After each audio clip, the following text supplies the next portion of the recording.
Glórias, glória a Deus. Amém, queridos? Abra suas Bíblias no livro de Salmos, de número 137. Deus tem falado fortemente nessa noite aos nossos corações, amém? Louvado seja Deus. Deus vem falando no nosso coração, com o Ministério de Mulheres, quando ministrou aqui louvor, dizer que nós devíamos viver a totalidade da... Quantos querem viver a totalidade da promessa na sua vida? Aleluia. Olha o seu irmão que está ao seu lado e assim, chega de cativeiro. Eu preciso viver a totalidade da promessa. Louvado seja o nome do Senhor. Livro de Salmo, número 137. Aliás, me perdoe. Vamos ler primeiro 126. Vamos lá. Quando o Senhor trouxe do cativeiro os que voltaram a Sião, estávamos como aqueles que sonham. Então a nossa boca se encheu de riso e a nossa língua de cântico. Então disseram entre os pagãos: o Senhor fez grandes coisas por eles. O Senhor fez grandes coisas por nós, pelas quais estamos alegres. Traze-nos outra vez do nosso cativeiro, ó Senhor, como os córregos do sul. Aquele que semeia em lágrimas, colherão com alegria. Aquele que vai adiante e chora, carregando sementes preciosas, voltará sem dúvida, com regozijo, trazendo seus molhos consigo. Agora vai para o Salmo de número 137. Louvado seja Deus.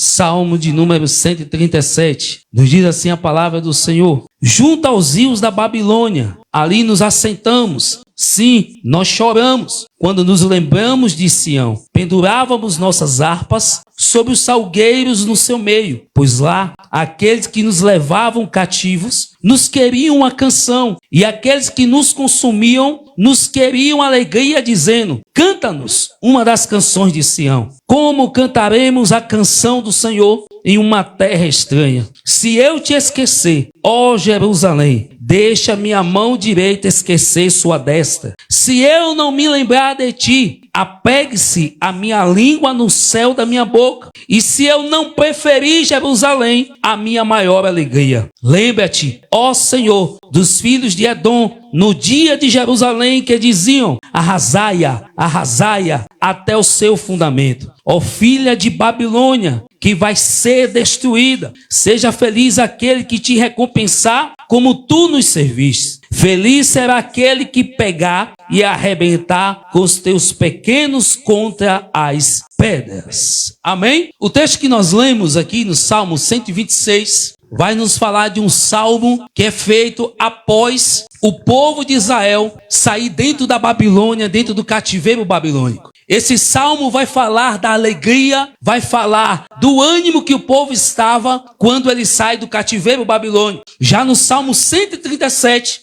é um salmo que é feito quando o povo de Israel, ele é levado para dentro da Babilônia. Mas quando nós olhamos as promessas de Deus sobre a vida do povo de Israel, é como as mulheres terminaram de cantar aqui, e é como a levita também terminou de falar. A promessa de Deus, ela começa sobre a vida de Abraão. Mas guarde isso aqui que eu quero te falar nesse momento. Abraão, ele não viveu a totalidade da promessa. O quê?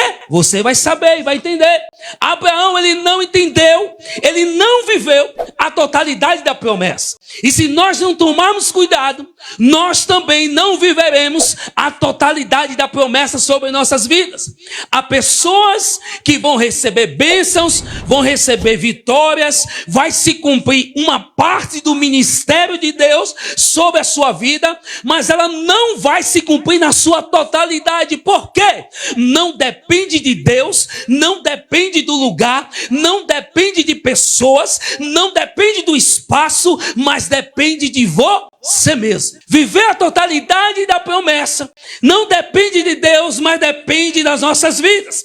E nós muitas das vezes sabemos o porquê que nós não estamos vivendo a totalidade da promessa, mas nós ficamos procurando desculpas, procurando aonde colocar o nosso erro, e sabemos que a totalidade da promessa não se cumpre por causa da nossa própria vida. Uma das coisas pelo qual a totalidade da promessa não se cumpriu na vida do povo de Israel é porque eles não entendiam o processo de Deus para ele chegar até a bênção.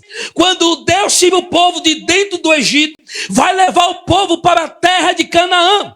A A chegada do Egito para a terra de Canaã era apenas 40 dias. Mas até esses 40 dias era o tempo suficiente estipulado por Deus para processar a vida de algumas pessoas. Mas eles não entenderam. Tiveram sede e murmuraram. Tiveram fome e murmuraram. Mas Deus sempre esteve ali com eles. Como eles não entendiam e não aceitavam o processo, então para cada dia Deus aumenta um ano. Então de ser 40 dias para a terra de Canaã, passaram-se 40 anos. Olhe para o seu irmão que está do seu lado e diga assim: aceita o processo, porque a promessa vai se cumprir mais rápido. Esse é o problema pelo qual promessas não têm se cumprido nas nossas vidas, porque nós não aceitamos o processo.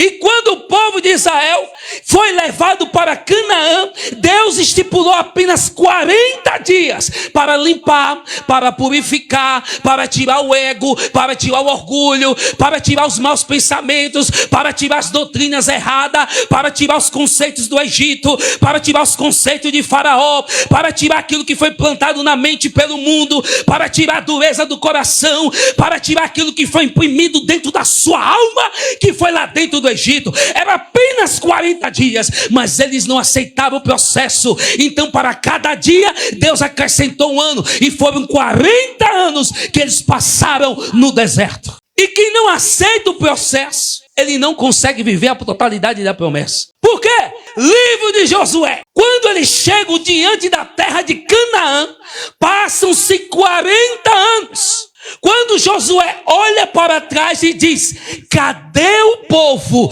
que Deus lhe fez uma promessa? Josué olha para Caleb e diz: Caleb, cadê o povo que Deus fez a promessa quando nós saímos lá do Egito? Caleb olha para trás e diz: ei, de mais de 1 milhão de pessoas, apenas eu e você vamos viver a totalidade da promessa, porque os outros não aceitaram o processo, não aceitaram o que Deus tinha e não entraram na terra prometida.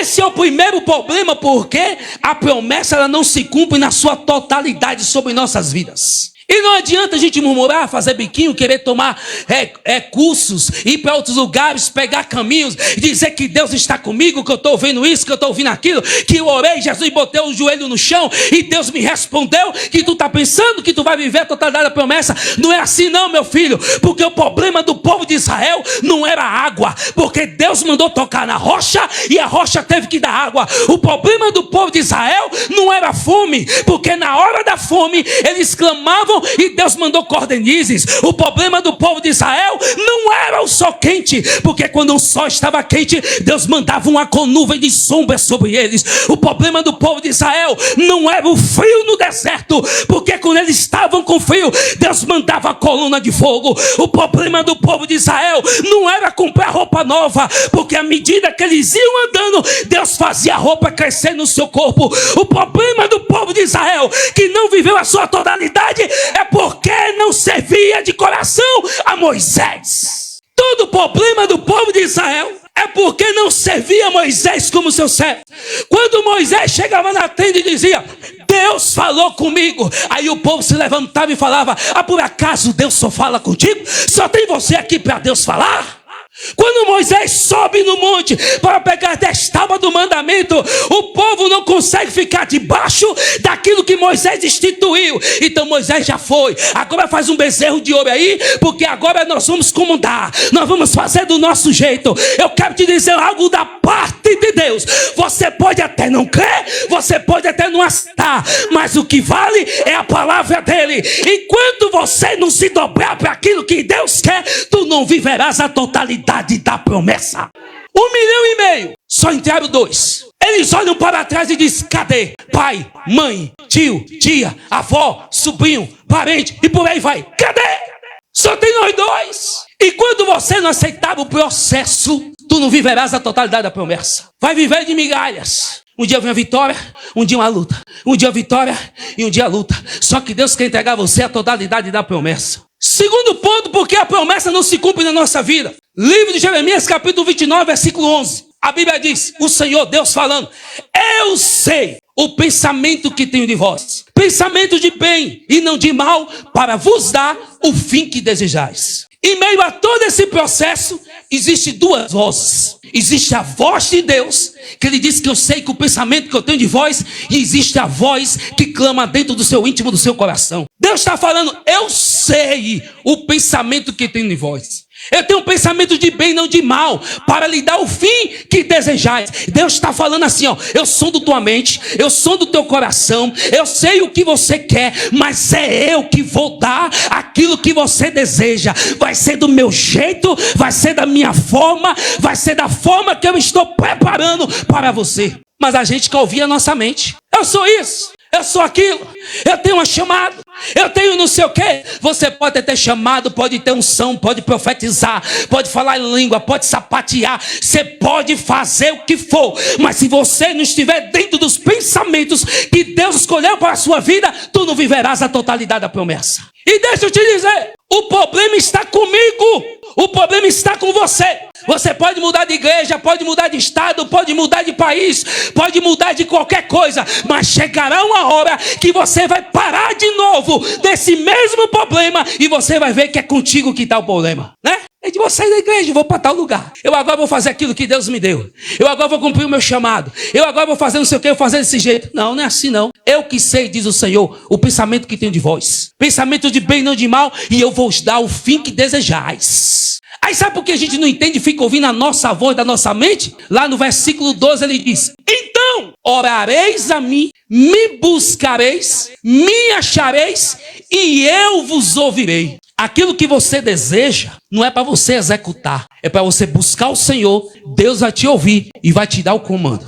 Mas enquanto você estiver ouvindo a voz do seu coração, que se chama orgulho, soberba, prepotência, você não verá a totalidade da promessa. Você quer ver uma coisa? Faça o favor, irmã Vitória. Abre o Word aí nesse computador aí. Eu preciso falar uma coisa aqui agora. Por que nós não vivemos a totalidade da promessa? Digita aí, ligeirinho. Bota o nome aí, Abraão. Ei, eu lhe disse, olha para o seu irmão e diga assim, Abraão não viveu a totalidade da promessa. Deixa eu lhe explicar uma coisa enquanto a irmã Ana Vitória abre aqui. Quem quer ser próspero aqui, levante a mão. Não venha para cá com esse negócio de miséria. Ah, porque eu já como, já bebo, já ando de carro, tenho moto, eu quero ser próspero. Pare com isso. Eu estou falando de bênção mesmo abundante. Quem quer bênção abundante, levante a mão. Se tu não quer, fica aí vivendo raquiticamente. Deixa eu lhe falar uma coisa. Existe uma bênção que muitas das vezes nós não falamos. E sobre Abraão estava a promessa dessa bênção. Mas essa bênção não foi na totalidade na vida de Abraão. Por quê? Existe uma diferença de prosperidade e sobre governar. Tá dando para você entender? Lá no livro de Gênesis, quando Deus cria Adão, Deus levanta Adão não foi para prosperar.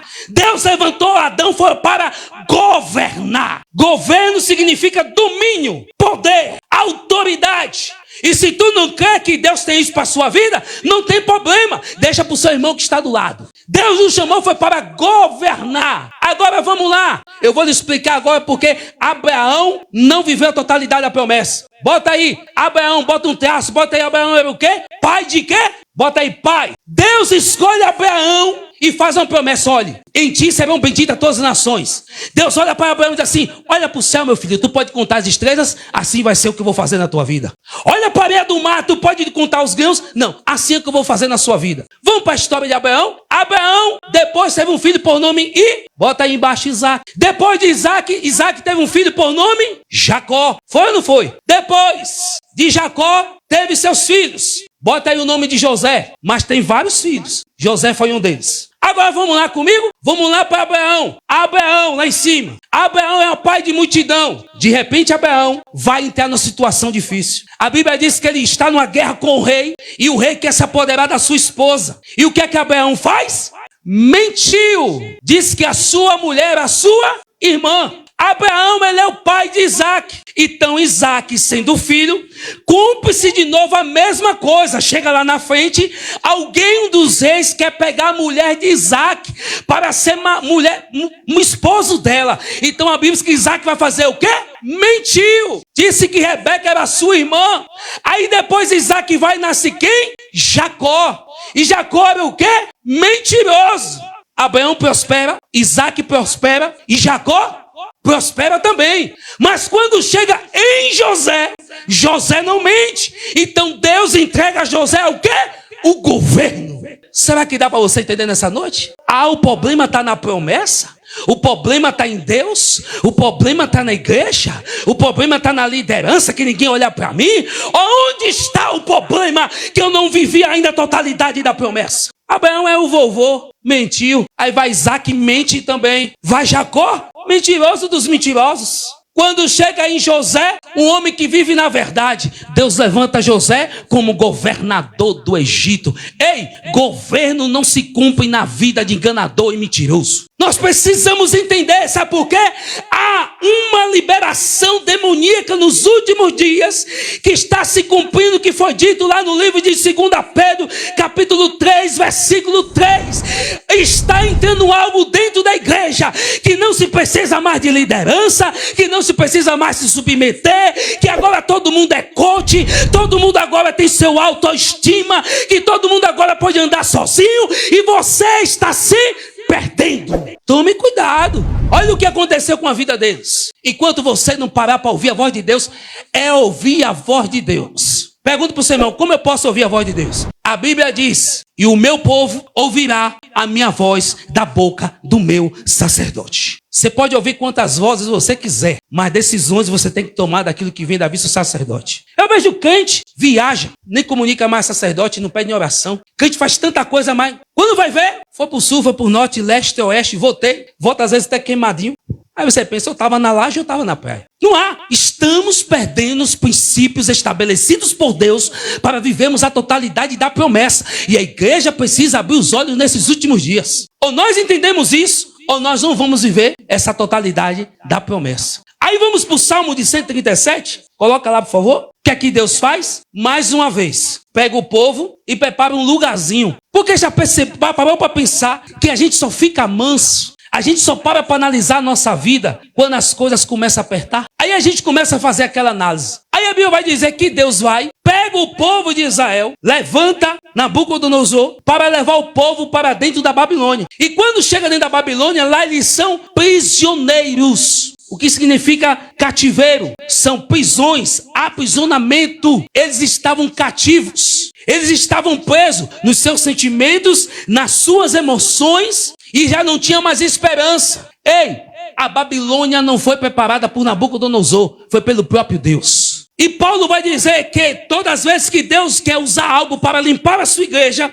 Deus promove uma tribulação. Que é isso, meus irmãos? É, livro de Atos. Ficar reunidos em Jerusalém, que do alto sejai revestido de poder. Foram todos revestidos de poder e ficaram quietinhos dentro de Jerusalém. Aí a Bíblia diz que o próprio Deus levanta uma perseguição. Aí eles começaram a sair e evangelizar. Deus tem seus meios e suas formas de trabalhar na vida do homem. Por isso que Deus leva o homem lá para dentro da Babilônia, o povo de Israel, para dentro de um cativeiro.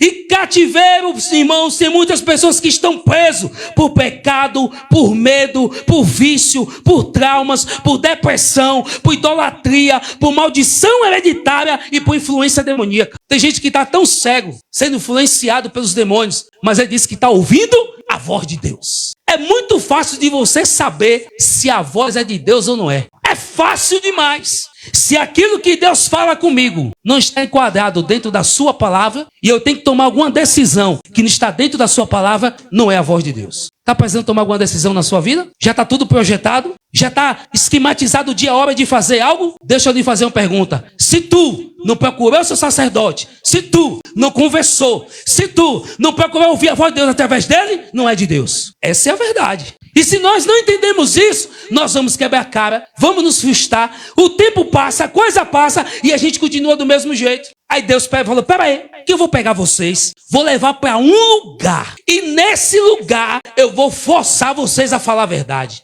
Esse lugar eu vou fazer com que vocês olhem para dentro de vocês e botem para fora a verdade. Aí Deus vai levar o povo para onde? Para a Babilônia. Deixa eu lhe falar uma coisa. Versículo 1, olha o que a Bíblia vai dizer. Junto aos rios da Babilônia, ali nos assentamos e choramos. Quando nos lembramos de Sião era Jerusalém. Deixa eu lhe falar uma coisa. A palavra Babilônia, ela vem do acádio, que significa Babi e Lu. Babi significa porta e Lu significa Deus. Então a palavra Babilônia significa porta de Deus. Vou repetir para você. A palavra Babilônia, ela vem do acádio por nome Babi e Lu. Babi significa porta e Lu significa Deus. Então Babilônia é porta de Deus para tratamento do seu povo. E quando o povo chega na Babilônia, no meio do caminho, junto aos rios da Babilônia, ali nós o que nos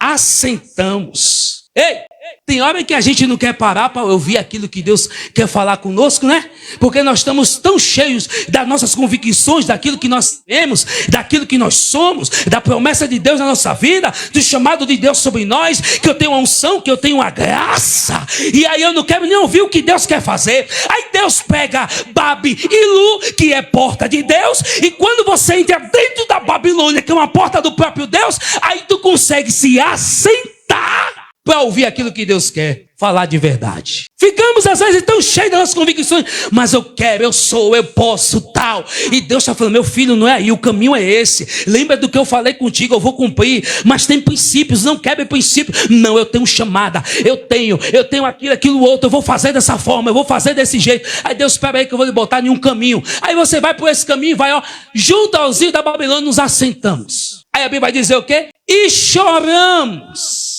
Aí vai ser a hora de chorar. Tem uma parente nossa lá de Feira de Santana, que a família toda lá, a gente chorando, e de repente passava aquelas músicas do pagode, do pagodão do mundo, né? E aí a criança tinha mais ou menos 3 anos. E aí passava a música, a criança começava a dançar.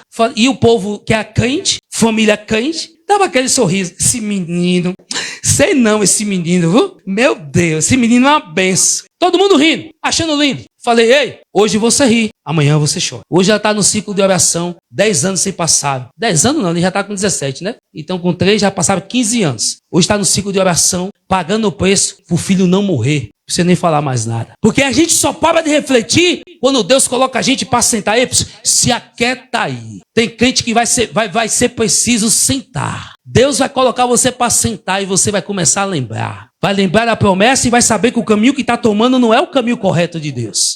Quando eles sentam, a Bíblia diz que eles vão chorar. Quando nos lembramos de Sião. Sião é Jerusalém, cidade de paz. Deus te coloca na cidade de paz. E porque Deus fala algo contigo, você muitas das vezes não gosta e quer seguir o seu caminho. Aí se abre a porta, chamada Babi e Lu, porta de Deus. E Deus faz isso porque Ele quer o seu mal, Ele quer lhe matar, Ele quer lhe ferir? Não, porque Deus quer que você viva a totalidade da promessa. Mas não é com seus pensamentos, é com os pensamentos de Deus. Olha aí o versículo de número 2. Abre aí o versículo número 2. Sobre os salgueiros que há no meio dela, penduramos as nossas harpas. Olha que coisa linda.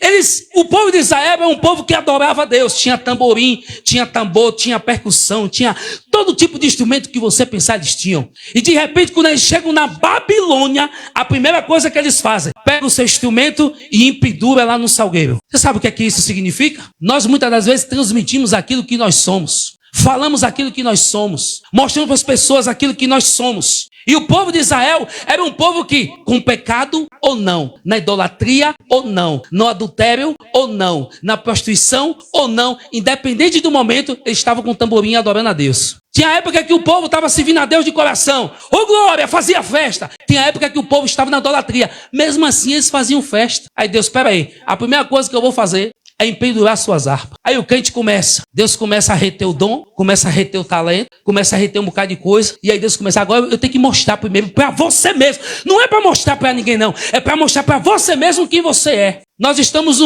num estudo com os adolescentes e jovens aqui, que o tema é, quem é você? E aí eu perguntava, quem é você? Muitos não sabem nem quem eles são. É igual a vocês aí, muitos de vocês não sabem nem quem vocês são. Alguns falavam, eu sou alegre, eu sou divertida, eu sou uma pessoa que gosto disso e daquilo. Eu falei, são. A pastora tem um espelho ali, que vai do chão até aqui em cima. Botei esse espelho aqui na frente e falei, olhe cada um pro espelho e me diga quem você é. Ficava olhando para mim, eu falei, olhe pro espelho e diga quem você é. Olhe para dentro e deixe refletir a sua alma. Hoje eu estou triste, estou angustiada. Hoje me deu vontade de fazer muitas outras coisas que não é da vontade de Deus. Mas você não terminou de dizer que você está alegre? Você não terminou de dizer que você está feliz? Quando nós conhecemos que nós somos e deparamos com por dentro de nós, aí nós começamos a refletir verdadeiramente que nós somos, que estamos sentindo. Por isso que não vive a totalidade da promessa. Para que fingir? Para que esconder? E o povo de Israel estava dessa forma. Aí Deus falou, ei, impediu as suas harpas aí. Versículo 3, olha o que ele vai dizer. Pois aquele que nos levava um cativo nos pediu uma canção, e os que nos destruíam que os alegrassem, dizendo, canta-nos uma das canções de Sião. Olha que coisa tremenda aqui, ó. O povo estava em pecado, adorava a Deus, querendo enganar a Deus, ao ponto que no livro de Ageu subiu a Deus essa imundícia do povo de Israel, que Deus usa o profeta e diz assim, eu estou enojado do levantar das mãos e do abrir da boca desse povo e do sacrifício que eles dão a mim. Mas eles estavam adorando. Aí o que acontece? Foi preciso Deus levar para dentro da Babilônia. Aí os seus inimigos falaram assim, canta-nos umas canções de Sião. Aí lá dentro não tinha como ele tentar enganar.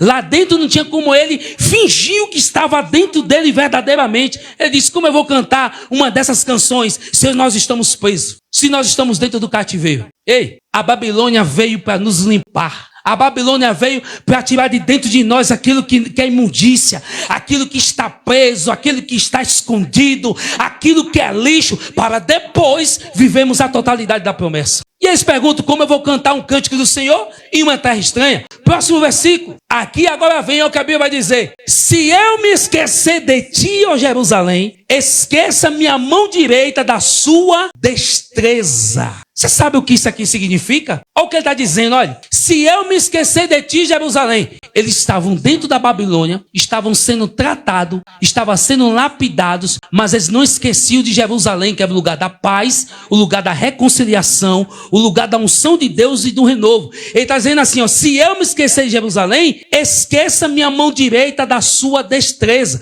Mão direita na Bíblia é símbolo de força, de habilidade e de capacidade. Ele estava falando, se eu me esquecer daquilo que o Senhor tem para a minha vida, se eu me esquecer do Senhor, se eu me esquecer da promessa, que a minha habilidade, que as minhas forças se acabem. Sabe por que tem muita gente que está ficando fraco, triste, angustiado, não tem força para viver a promessa de Deus, fica só alimentando assim, eu tenho promessa, eu tenho promessa, eu tenho promessa, eu quero saber que eu tenho promessa, eu quero que a promessa se cumpra na minha vida. Só saber que tem promessa não adianta. E ele está falando, olha, se eu esquecer esqueça-se a minha direita da sua destra. Mão na Bíblia significa habilidade, significa poder, significa capacidade e força. Ele estava dizendo, se eu me esquecer do Senhor, que também eu perca a minha habilidade, minha capacidade e a minha força. Olha que arrependimento diferente. Mas lá fora você vai ouvir, venha como está, Jesus quer o coração. Se lá ninguém entende o seu chamado, aqui nós entendemos. Tu é homem, é mulher de Deus. Se lá estão matando a sua alma, venha, que aqui a gente vai vivificar. Vai. Sabe por que muitos lugares estão enchendo rapidamente? Porque já não se prega mais a palavra com verdade. Tem igrejas que você chegar, se você for ministrar uma palavra de verdade como essa para o povo, ou se o pastor presidente souber, ele vai dizer, aqui não. E eu vou lhe falar com um caso, que eu vivi isso. Nós estávamos em Feira de Santana, na igreja Santificação e Fé. Deixa a live aí. Eu fui membro dessa igreja, eu tenho direito e autoridade para falar. Começamos com o pastor pregando a palavra. A igreja, nem eu fazia parte. Era minha esposa, o pastor, a esposa do pastor e a tia dela. 4 pessoas. E eu tinha saído de uma igreja tradicional e conheci uma igreja pentecostal. Aí foi o primeiro amor, né? Igreja pentecostal, eu nunca tinha provado o Pentecoste. Eu falei, que nada, eu vou ficar nessa igreja pentecostal. Minha esposa, não, eu não quero ficar aí não, vou para outro lugar. Deus já tinha mostrado algumas coisas a ela. Ela se mandou, me avisou, mas eu quis ficar. Aí de repente eu estava dentro dessa igreja e algo me incomodando. Saia, vá atrás da sua esposa. Cheguei lá, o culto era numa casa, numa garagem. Os portões como esse da igreja, assim, ó, fechado. Ninguém vê quem tá dentro e quem tá fora não vê quem tá dentro, quem tá dentro não vê quem tá fora. Eu falei, vamos ver se essa igreja é boa mesmo. Aí tinha um batente como esse aqui, ó. Eu, sentei do lado de fora. Eu falei, vamos ver se essa igreja é boa. De repente o pastor começou a pregar lá. Deus tomou ele e falou, ei!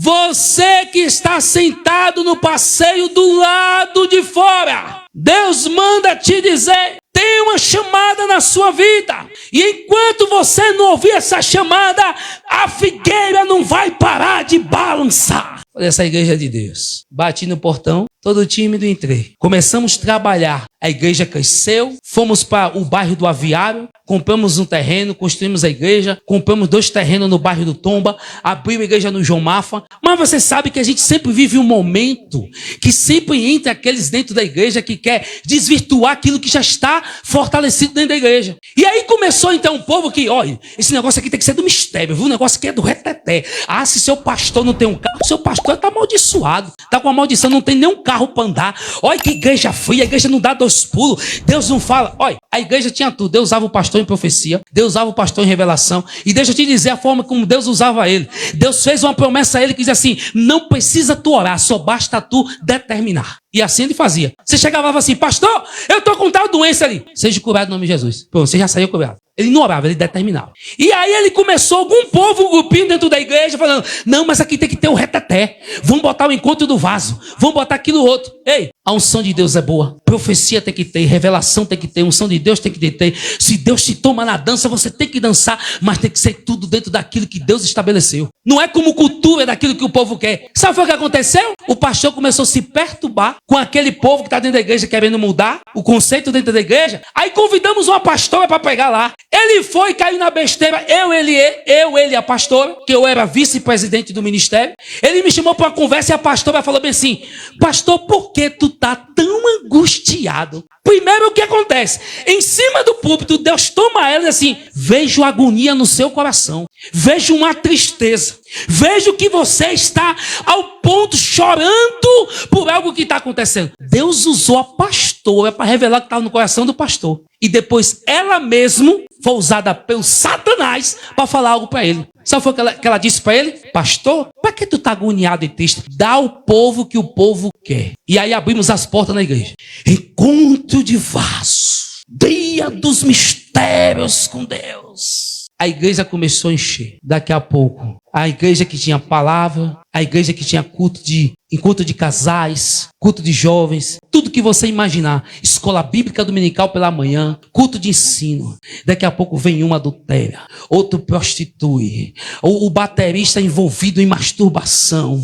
E aí começou dentro da igreja, entre as coisas, porque começou a entrar muita coisa que a gente começou a perder o controle. Porque quando você está aqui, aí tem pessoas sim, irmão, Deus usa, tem pessoas de Deus, mas tem aquelas que não são. Aí chegava perto de um membro e ficava, ei, tu tá fazendo o que aqui, rapaz? Assim te diz o Senhor, terra. Assim te diz o Senhor, sai daqui. Aqui não é o seu lugar, não. Estão prendendo a sua alma. Na abertura que o pastor deu. E no final das contas, até o pastor caiu. E uma igreja de 14 anos se fechou. Esses os dias que a gente está vivendo. O povo está querendo ouvir algo que massageia o seu ego. E a totalidade da promessa só vive aquele que ouve a voz de Deus da boca do seu sacerdote. Esse é o princípio. E nós precisamos entender isso.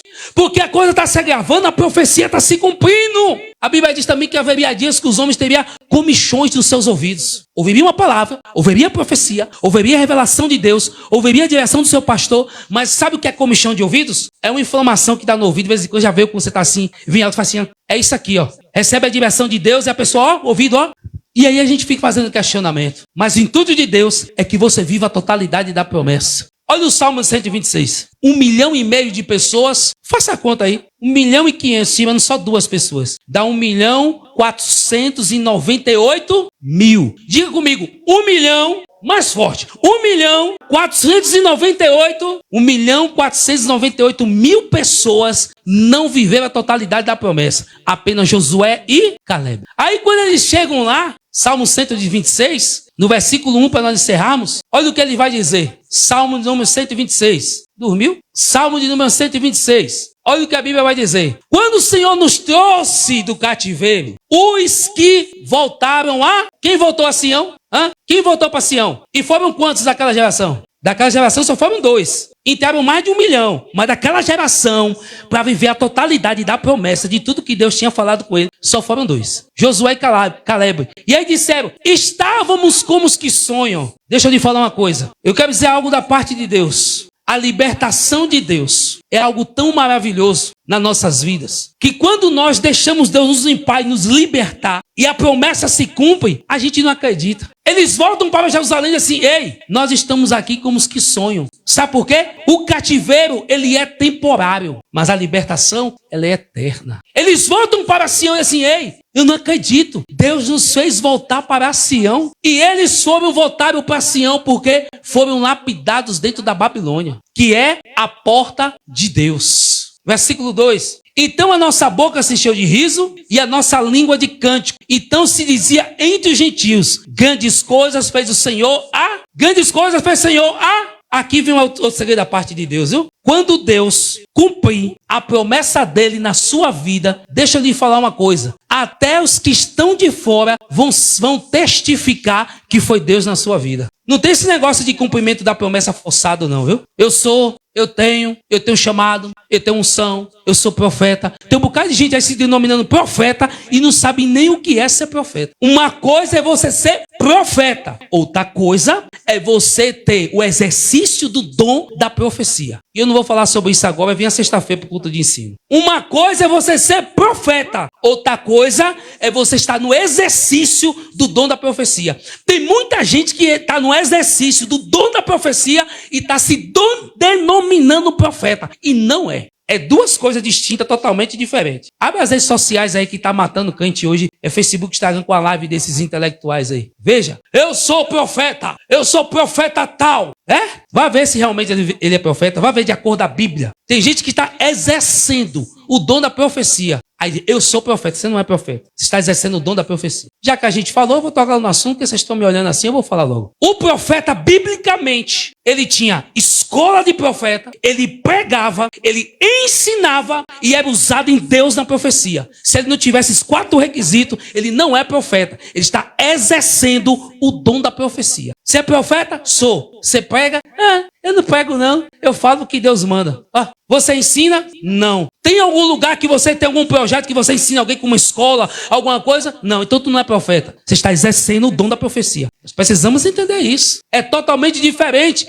Aí a Bíblia vai dizer que quando eles entram em Jerusalém, quem disse não foi a igreja. Quem disse não foi o profeta. Quem disse não foi o presbítero, o missionário, o diácono, o pastor. Quem disse foi os gentios. Os próprios que levaram eles para dentro do cativeiro, olharam para a situação dentro do cativeiro e disseram assim, aqui não tem mais jeito, esse povo vai morrer aqui. Quando eles viram o que Deus fez, eles falavam, então se dizia entre os gentios, grandes coisas fez o Senhor por estes. Você quer saber que quando aquilo que vem de Deus para a sua vida é verdadeiro? Há uma confirmação. As pessoas veem e reconhecem que foi Deus. E olha que quem reconheceu que foi Deus, não foi a igreja não. Foi os próprios que oprimiam eles dentro do cativeiro babilônico. Próximo versículo, nós já estamos encerrando. Aí ele disse, grandes coisas fez o Senhor por nós, pelas quais estamos... Observe, o ímpio reconhece o que Deus fez na vida deles e depois eles vão dizer, grandes coisas fez o Senhor por nós, pois nós estamos alegres. Agora aqui vem um segredo, viu? Aqui vem um segredo. Próximo versículo, eu vou encerrar aqui agora. Livro de Provérbios, a Bíblia diz que a esperança demorada enfraquece o coração. Só que pelo fato de nós esperarmos tanto aquilo que Deus tem para nossas vidas, vem lutas, vem feridas, nos machuca, há percas. Tem gente que sai meio desnorteado. E quando chega dentro do lugar da promessa que Deus te colocou, você não valoriza mais.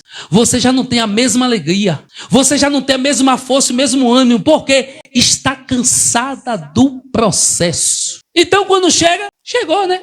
Deus abençoe. Fica aquela pessoa que está 25 anos, 30 anos esperando uma casa, morando de aluguel. Aí quando chega dentro da casa, recebe a casa primeiro dia. Oh meu Deus, obrigado Senhor.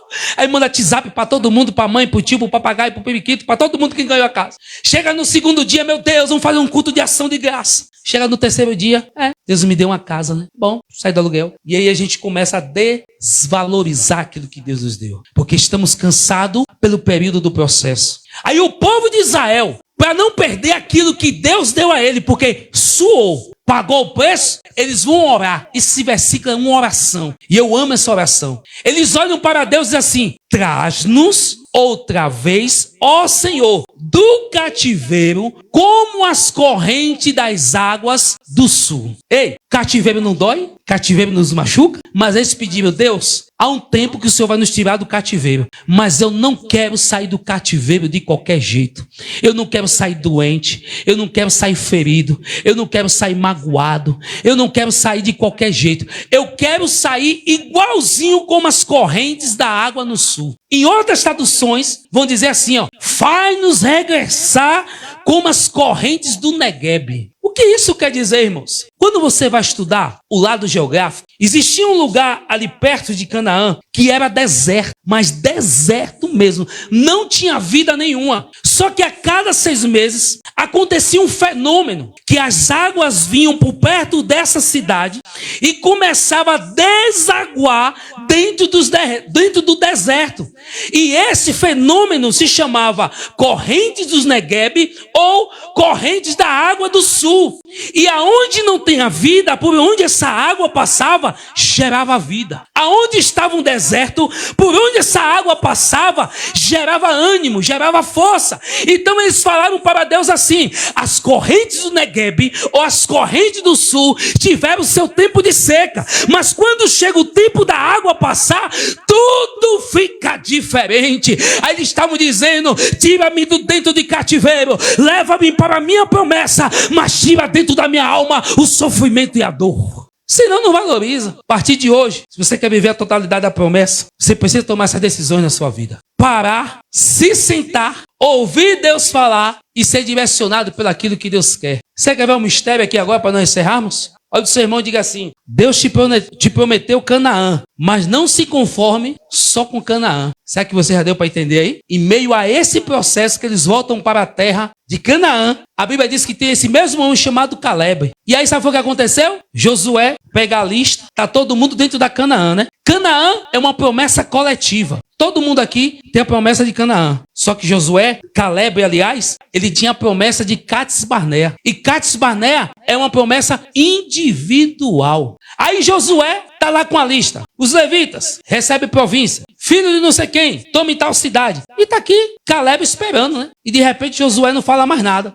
Aí Caleb olha para Josué assim: ei, dá-me o que é meu. Desde quando Moisés, nosso servo, era vivo, ele me prometeu Cades Barnea. Eu creio que Josué olhou para cima, para Caleb, mediu ele de baixo para cima e não disse nada. Mas Caleb entendeu. Caleb falou assim: ei, você está olhando assim para mim, né? Eu creio que Caleb olhou para Josué assim: ah, você está olhando para mim achando que eu sou qualquer um. Deixa eu lhe dizer uma coisa: 40 anos se passaram. Quando Deus me fez a promessa eu tinha 40. Hoje eu estou com 80 anos. Mas não me julgue, porque a minha força é a mesma. A minha esperança é a mesma. A minha convicção é a mesma. E eu quero Cades Barnea que Deus me prometeu. Aí tem gente que já está acostumado só com Canaã. Aí fica: eu vou viver a totalidade da promessa. Como? Se tu se acostumou com Canaã. Cades Barnea está ali do lado para você tomar posse. Irmãos, às vezes nós cantamos e não refletimos aquilo que nós cantamos. E é fácil. Eu faço direto aqui com jovens. Quando a gente vai cantar, nós vamos ministrar, aí estamos lá cantando. Vamos ver uma música aqui. Qual que é a música que a gente canta? Deus está cuidando de mim, nos detalhes cuida de mim, seu amor é sobrenatural. Se você crê na promessa e você vive aquilo que você bota para fora, a sua expressão é outra. Imagine: Deus está cuidando de mim, nos detalhes cuida. Não adianta. Uma hora ou outra você vai expressar aquilo que está dentro de você. Só que o intuito de Deus é que você viva a totalidade da promessa na sua vida. Deus não quer que as coisas se cumpram pela metade. E por isso que Deus abre a porta Babi e Lu. Babi, porta, e Lu, Deus. Porta de Deus. Só que tem algo para alegar a nossa alma. O povo entra no cativeiro e Deus fala: são 70 anos. Ninguém vai passar mais do que isso. O cativeiro tem dia, mas também já tem a hora de você sair. Por isso que Deus nos alerta com a sua palavra, para que quando você saia, você possa viver aquilo que Deus tem para a sua vida. Não faça igual a Abraão. Deus tem prosperidade e quer entregar o governo nas suas mãos. Mas Abraão mente, o seu filho Isaac mente, o seu neto Jacó mente, os seus bisnetos também mentiram. pegaram a capa de José, melaram de sangue, entregaram ao pai e disseram que o menino foi morto. Mas José, quando chegou lá, ele não mentiu. Aí Deus falou, além da prosperidade, estou te entregando o governo. Tu serás governador do Egito. O intuito de Deus foi sempre colocar nós para governar. E se nós entendemos isso, mudarmos a nossa mentalidade e a nossa forma de pensar, nós vamos ter pessoas aqui dentro da igreja que vão ter empresas conceituadas dentro da cidade e vamos governar. Nós precisamos entrar em vários lugares e governar dentro da nossa cidade. Aí só que para muitos que não entendem o que é governo e o que Deus tem para a sua vida, acham, ai meu Deus, mas nós somos tão pequenos. A nossa igreja, quem é a nossa igreja para governar alguma coisa, para estar ali, para estar acolá? Irmãos, Deus tem coisas grandes e abundantes para fazer aqui dentro, mas para isso é preciso mudar nossa mente. Mudar nossa forma de ver, nossa forma de pensar. E se você que já pensa dessa forma, não ser boca de Deus para poder falar com seu irmão, a coisa fica difícil. Chegar perto de alguém e falar assim, não dá não. Dá sim, vamos sim, vai conseguir, vamos prosperar, vamos crescer e as coisas vão mudar. A gente precisa andar dessa forma, irmão. Não é criar uma conexão negativa e dizer, vamos ver se dá, vamos ver. Não. Deus quer entregar o governo nas nossas mãos. Deus quer entregar o governo nas suas mãos. Você precisa entender isso, tomar posse disso. Ah, mas eu não sei nem como vai ser. E quem disse que tu precisa saber como é que vai ser? Você só precisa entender que Deus quer entregar o governo nas suas mãos e você não pode cometer os mesmos erros. E Ele vai fazer. Você crê nisso nessa noite? Cuidado. Muitos de nós estamos dentro da porta que Deus abriu, chamado Babilu, porta de Deus. Lá a gente se assenta, a gente chora e reflete. O problema é que alguns, quando refletem, criam ódio e continuam pelo curso do seu coração. Mas outros se quebrantam e voltam para aquele propósito que Deus tem para a vida dele. Olha o seu irmão e diga assim, ainda dá tempo de consertar. Deus é misericordioso, viu? Deus é misericordioso. Deus vai fazer algo diferente. Deus falou algo tremendo no monte esses dias. Mas sabe aquela coisa ainda que eu não senti de falar? Mas no momento certo a gente vai falar e Deus vai. E vocês vão entender o que Deus falou, o que Deus fez. Para essa igreja. Quando eu estou falando que Deus falou algo no monte, não é algo para mim não. Estou falando coletivo, igreja. E foi algo bom. Só que tem momentos que ainda não é o momento de liberar, sabe? Porque você já viu aquela coisa assim, ó. Encerra agora. Você já viu aquela coisa de uma criança que ela fala assim, a mãe fala assim. Não, vamos usar aqui um exemplo de alguém. Tem meu filho, Felipe. Aí Renata tem o filho dela que é Davi. Aí Davi liga e fala assim. Felipe liga e fala assim. Davi, vamos ali jogar bola comigo? Davi, não vou não. Davi, vamos jogar bola. Lá vai ser tão bom. Não, eu não estou afim não. Davi não tem interesse. Davi não quer estar junto. Davi não quer ter comunhão. Davi não quer naquele momento estar junto com o Felipe. Aí de repente o Felipe fala assim, mas depois do baba, a minha mãe vai fazer um geladinho gourmet pra gente se deliciar. Ah, eu vou. Tá dando pra você entender? Eu fui não porque eu quero estar junto, não porque eu tenho comunhão, não porque eu entendo o propósito, não porque eu quero fazer a mesma coisa. Mas eu fui porque tem algo que me interessa. É por isso que eu não senti ainda de falar, porque às vezes nós nos alegramos porque vai ter algo que nos interessa, mas não porque fazemos parte do mesmo propósito. E o intuito de Deus é que nós temos o coração no mesmo propósito, para quando Ele for derramar sua bênção, aí seja abrangente para todos. Deu para entender? Então que Deus abençoe a vida de vocês nessa noite, no nome do Senhor Jesus. Que vocês possam nessa hora entender que Deus não quer te matar nem magoar. Deus quer fazer você viver essa totalidade da promessa. Você precisa viver a totalidade no completo. Em tudo. Financeira, emocional, no casamento, espiritual.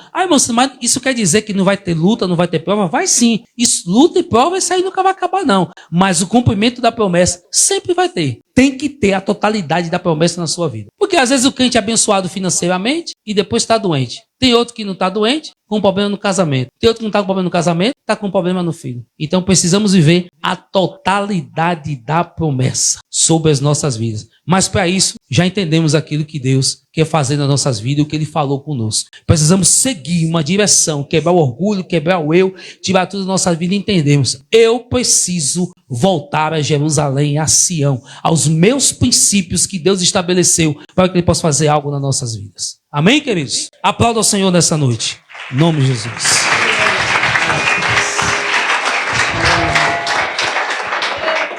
Existe um rio, Senhor, que flui do teu grande amor. Águas que curam, que limpam, por onde passar, tudo vai transformar, pois levam a vida do próprio Deus. Esse rio está neste lugar.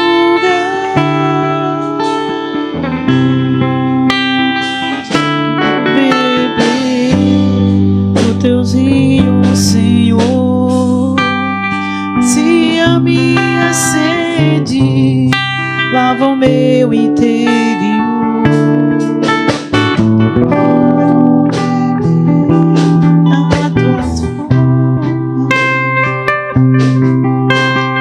Quero beber nas fontes, fonte de águas vivas.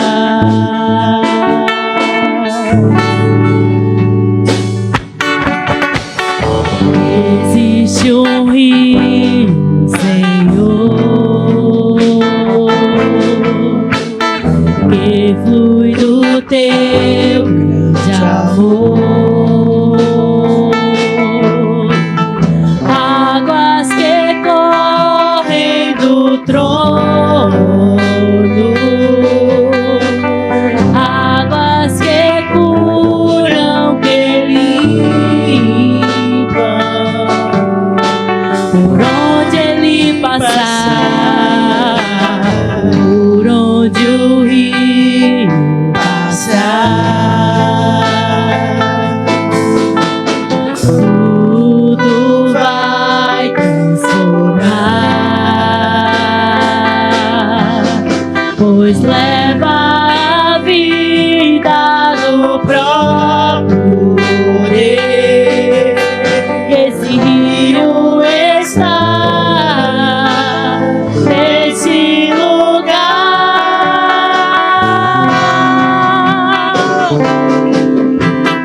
Quero beber do teu rio, Senhor, sacia minha sede, lava o meu interior.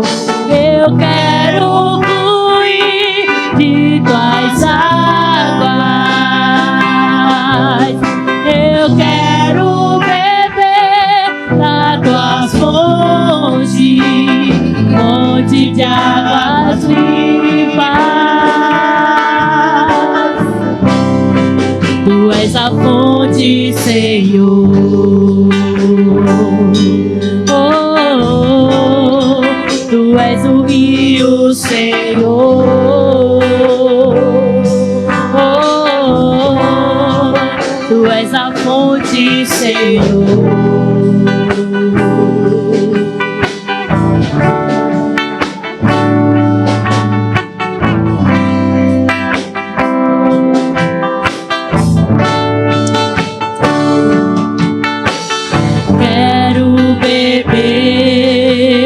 Do teu rio, Senhor, sacia minha sede, lava o meu interior. Eu quero fluir em tuas águas, eu quero beber da tua fonte, fonte de águas limpas. Tu és a fonte, Senhor.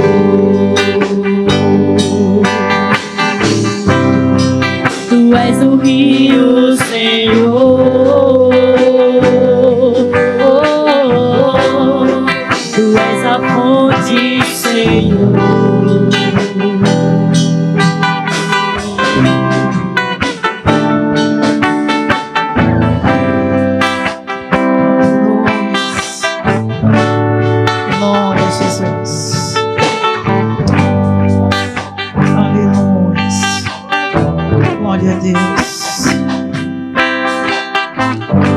se coloca em pé. Glória a Jesus. Oh, aleluia, Jesus. Deixa fluir em seu coração essa fonte de água viva, como torrente de água purificadora, que cura, que limpa tudo aquilo que está atrapalhando, interferindo no cumprimento da promessa de Deus para com nossas vidas. Que o Espírito Santo de Deus esteja nesse momento descendo essa água pura, essa água de consolo, de cura, essa água que transforma, que lava, que é a própria palavra. A palavra, ela é a água que lava o nosso interior, por meio da mensagem pregada e ensinada. Que o Senhor Deus te fala conosco a cada dia. Santo é o Senhor. O Senhor Jesus nos declara: quem tem sede, venha a mim e beba. Quem tem sede, venha nessa noite, beba dessa água. Sacia a sua fome, a sua sede.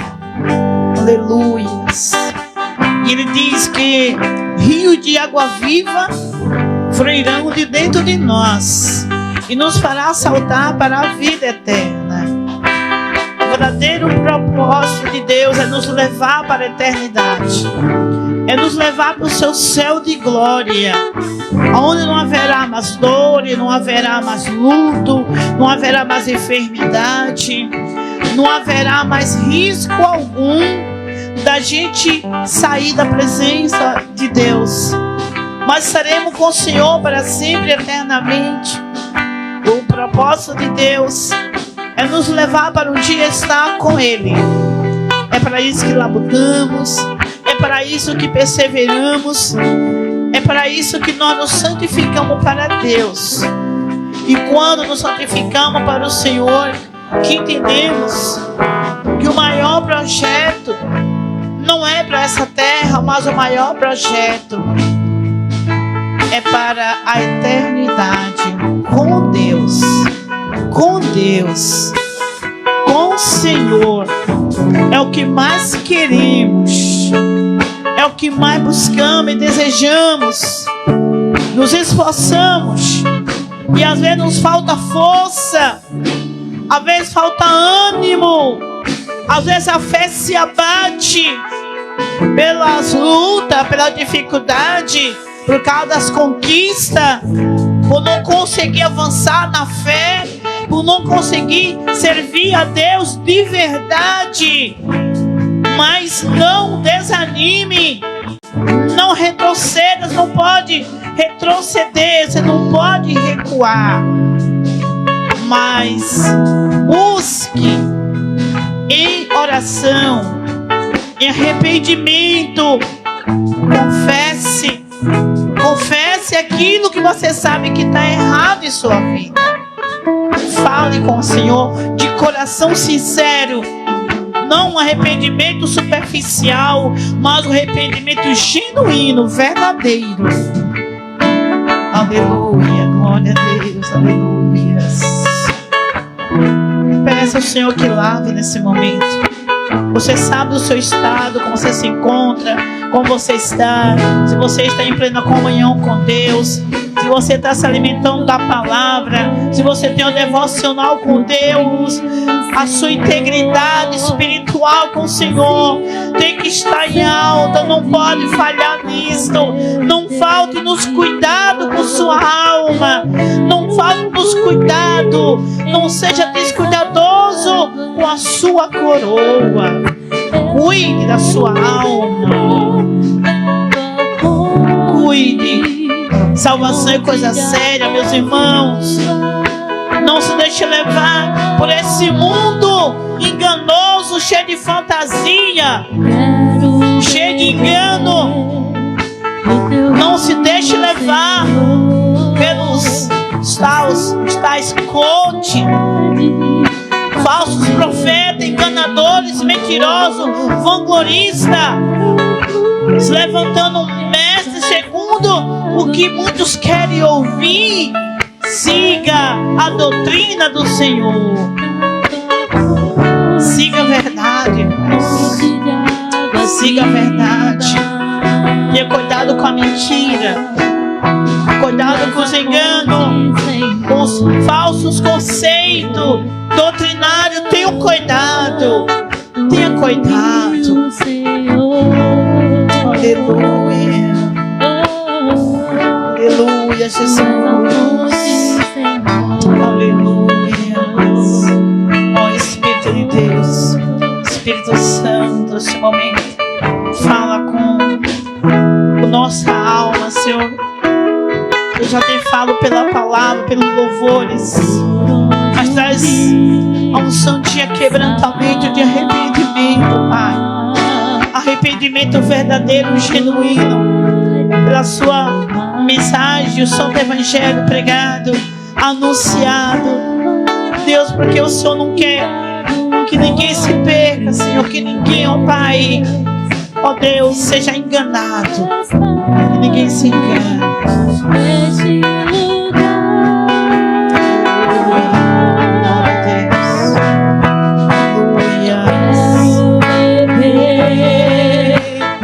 Rio, Senhor, sacia minha sede, lava o meu interior. Eu quero fluir em tuas águas. Eu quero beber da tua fonte, fonte de águas vivas. Tu és a fonte, Senhor. Oh, oh, oh. Tu és o rio, Senhor. Oh, oh, oh. Tu és a fonte, Senhor.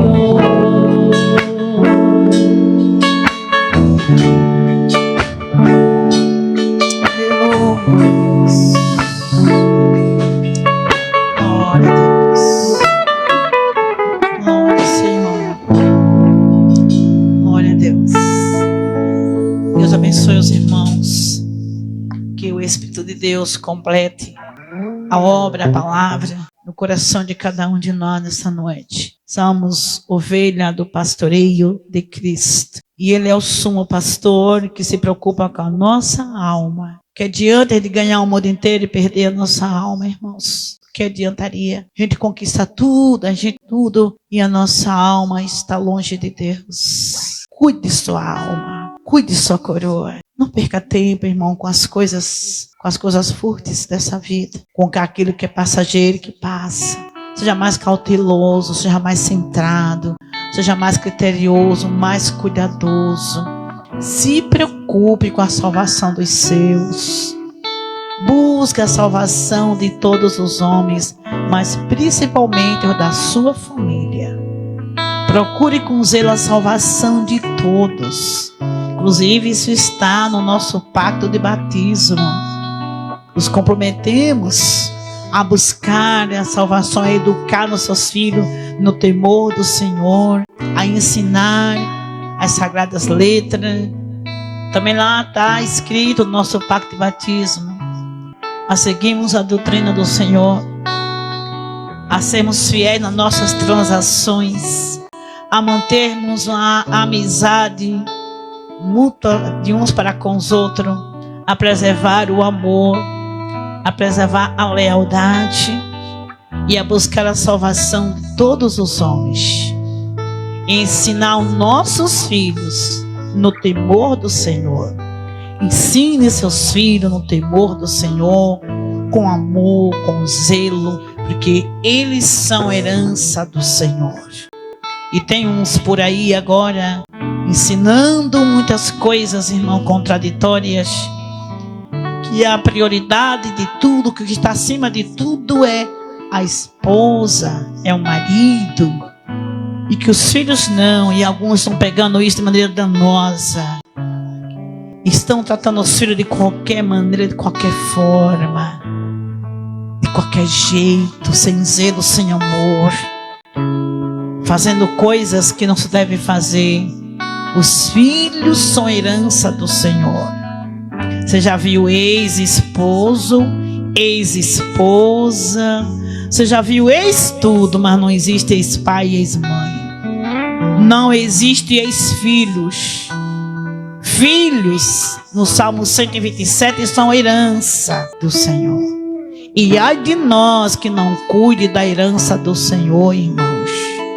Nossas crianças, netos, sobrinhos, nossos filhos em especial, é as minhas primeiras ovelhas. Eles são herança do Senhor. Irmãos, eu tenho autoridade para falar isto para vocês e educar, ensinar os pais a cuidar dos seus filhos, porque eu tenho exemplo para isto. E quem tem exemplo tem autoridade para falar. Cuide, porque muitas crianças que nascem e crescem na igreja, eles acabam se afastando. A Bíblia diz: pai, filho, honre seus pais. Mas pais, não provoquei a ira aos vossos filhos, para que ele não desvaneça, não esmoreça. Não provoquei a ira aos vossos filhos, para que eles não percam o ânimo na fé. Irmão, é os dois lados da moeda. Porque o pai e a mãe impõem terrorismo no filho, uma autoridade que é antibíblica, uma autoridade aterrorizante. Aterrorizante. Porque eles foram criados assim, então criam os filhos assim também. Não. Filho é herança do Senhor. Amém, queridos? Cuide dos seus filhos com amor. Não tem por que espancar, não tem por que maltratar, não tem por que impor julgo e tirania. Tem pais que estão impondo julgo e tirania nos seus filhos. E quer que eles sejam bons, quer que eles sejam amorosos. Filho é meu, quem criou foi eu. Você não é amoroso porque a falha está em mim, irmãos. Se o filho, ele não corresponde com a minha maternidade, com a minha filiação, o erro está em mim, não está no meu filho. Que ele nasceu de mim, quem criou foi eu, quem educou foi eu. Amém, queridos? Põe-se em pé agora para dar os avisos. Glória a Deus, santo é o Senhor. Pode sentar, a gente vai dar os avisos agora. Temos que ter muito cuidado, irmão. A internet está matando a fé de muitos. Tenham cuidado, meus irmãos. Está tendo preceitos aí maligno, diabólico, com um discurso muito bonito. Muito bonito. Tu tá na igreja que tem palavra, que tem ensino. Irmão, se saia disso. Por falar nisso, hoje nós vamos estar dando início a 21 dias de jejum das redes sociais. Quem será os corajosos que vão entrar nesse jejum? Rede social vai ser só para quem trabalha. Eu, por exemplo, vou precisar usar, porque eu uso para o bem da obra de Deus. Não muito, vou procurar usar menos. Minha família mora fora, vou precisar falar com os meus filhos, dar um bom dia para meus netos, para meu genro, minha nora, pastor Rafael, preciso falar sempre com ele, missionária Maiane. Quem vai entrar no jejum de 21 dias vai ser o jejum. Você vai comer tudo, só não vai na rede social. Amém? Quem vai fazer parte desse propósito, dentro desse termo, usando a internet só para trabalhar, para serviço e tal. E os outros que não precisam da internet para trabalhar, tem as crianças que precisam ir para a escola, não é isso? Estudante precisa de usar, tudo bem. Agora para ficar de bate-papo lá, usando, perdendo tempo, não. Todos que vão fazer parte desse jejum a partir de amanhã, tá ok? A partir da meia-noite de hoje, aí nós vamos até 21 dias. Todos que vão fazer parte, levantem as mãos. Vamos contar aqui? A secretária conta aqui, minha filha. Venha cá me ajudar. Conta aqui quantas pessoas. Pronto. Conte aí todos. Aí tem daquele lado aqui, de lá, aqui. Glória a Deus. Glória a Jesus.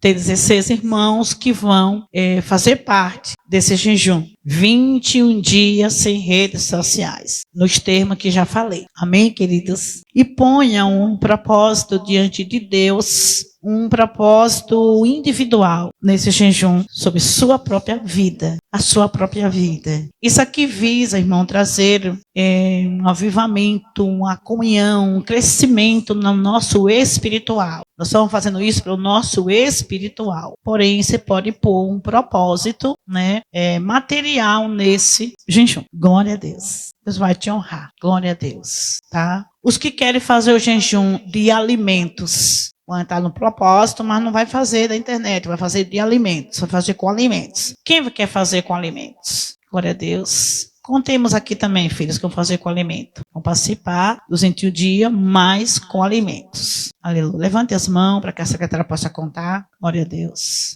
Tem 6, com 16, 22. 23, pronto, 23, pronto. Então vamos estar aí com 23 pessoas dentro desse propósito, nesses 21 dias de jejum. O jejum relacionado à alimentação, você sabe, tu não vai comer carne, não vai comer carne, entendeu? Evitar aquela coisa que você mais gosta. Você vai comer legume, vai comer algo que nutre bem seu corpo, tem muitas verduras, muitos legumes, né? Coisas assim, e dá para nutrir bem, né? Feijão tem um ferrinho, frutas, pode comer. Porém, vai evitar a carne, que é um jejum um pouco sacrificial para nós que somos carnívoros, que somos baianos, gostamos de carne, né? Então, Deus vai honrar também. Queridos irmãos, eu quero também dizer para vocês, tivemos ali em Tobias Barreto, fomos no velório do senhor Francisco, que é o pai da diaconisa Márcia Fontes, fomos ali participar daquele momento, né? Levar também um abraço da igreja. Tivemos lá na sexta-feira, estamos daqui sexta cedo, bem cedinho, de manhã, ficamos lá. De lá já fomos para Itapicuru, para o povoado, chovendo muito, muito mesmo. Ficamos ali, até bom que descansamos mais um pouco. Ontem à noite tivemos o culto, que por incrível que pareça, com tanta chuva e lama naquela estrada,